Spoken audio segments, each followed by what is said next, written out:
ఆశ్చర్యకరమైన బైబిల్ పాఠముగా నిర్గమకాండము 40వ అధ్యాయం చదువుకుందాము. మరియు యెహోవా మోషేతో ఇట్లా నేను మొదటి నెలలో మొదటి దినమున నీవు ప్రత్యక్షపు గుడారపు మందిరమును నిలవబెట్టవలెను. అచ్చట నీవు సాక్ష్యపు మందస్సమును నిలిపి ఆ మందస్సమును అడ్డతెరతో కప్పవలెను. నీవు బల్లను లోపలికి తెచ్చి దాని మీద క్రమముగా ఉంచవలసిన వాటిని ఉంచి దీపవృక్షమును లోపలికి తెచ్చి దాని ప్రదీపములను వెలిగింపవలెను. సాక్ష్యపు మందస్సమును ఎదుట ధూమము వేయు బంగారు వేదికను ఉంచి మందిర ద్వారమునకు తెరను తగిలింపవలెను.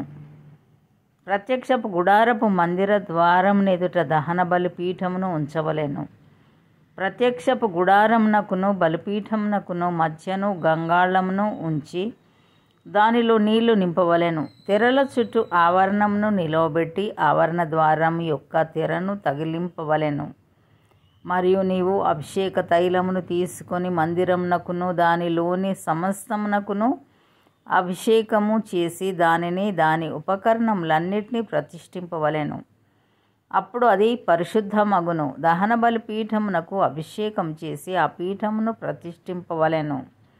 అప్పుడు ఆ పీఠము అతి పరిశుద్ధమగును. ఆ గంగాళమునకు దాని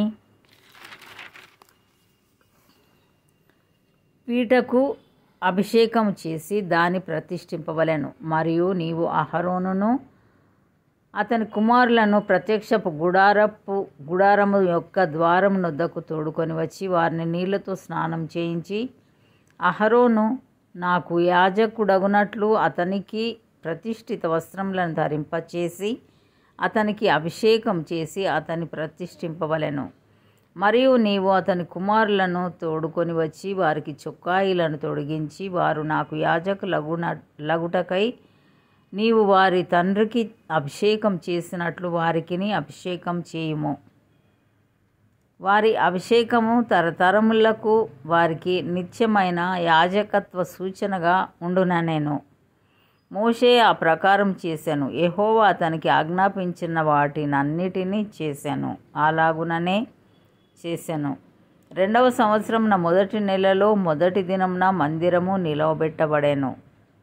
యెహోవా మోషేకు ఆజ్ఞాపించినట్లు మోషే మందిరమును నిలవబెట్టి దాని దిమ్మలను వేసి దాని పలకలను నిలువబెట్టి దాని పెండె బద్దలను చొనిపి దాని స్తంభములను నిలవబెట్టి మందిరము మీద గుడారమును పరచి దానిపైన గుడారపు కప్పును వేసెను. మరియు యెహోవా మోషేకు ఆజ్ఞాపించినట్లు అతడు శాసనములను తీసుకొని మందసములో ఉంచి మందసమునకు మోతకర్రలను దూర్చి దాని మీద కర్ణాపీఠము నుంచెను.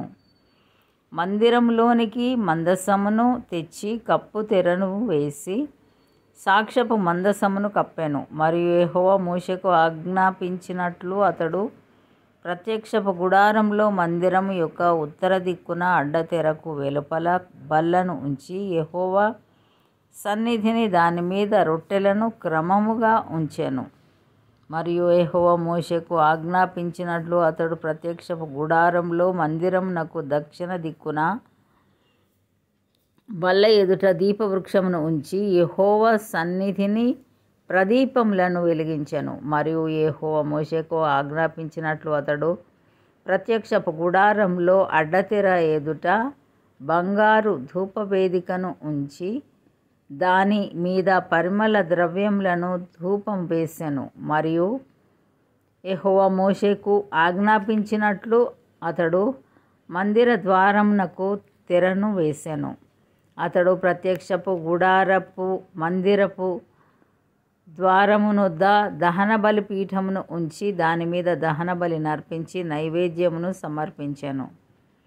మరియు యెహోవా మోషేకు ఆజ్ఞాపించినట్లు అతడు ప్రత్యక్షపు గుడారమునకును బలిపీఠమునకును మధ్య గంగాళమును ఉంచి ప్రక్షాళన కొరకు దానిలో నీళ్లు పోసెను. దాని యొద్ద మోషేయు అహరోనును అతని కుమారులను తమ చేతులను కాళ్ళును కడుక్కొనిరి. వారు ప్రత్యక్షపు గుడారములోనికి వెళ్ళినప్పుడు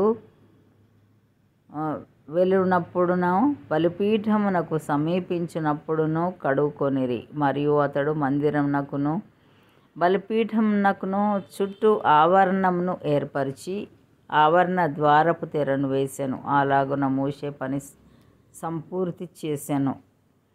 అప్పుడు మేఘం ప్రత్యక్షపు గుడారమును కమ్మగా యెహోవా తేజస్సు మందిరమును నింపెను.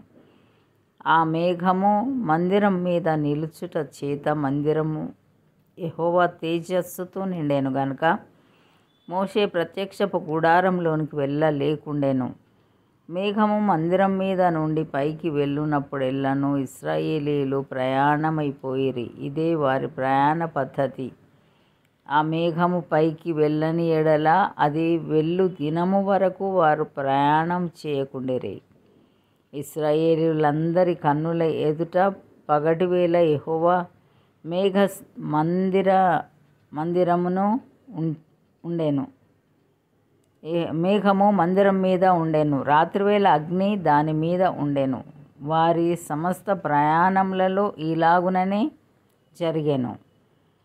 ఇంతటితో ఈ దినం కొరకైన బైబిల్ పాఠము సరి.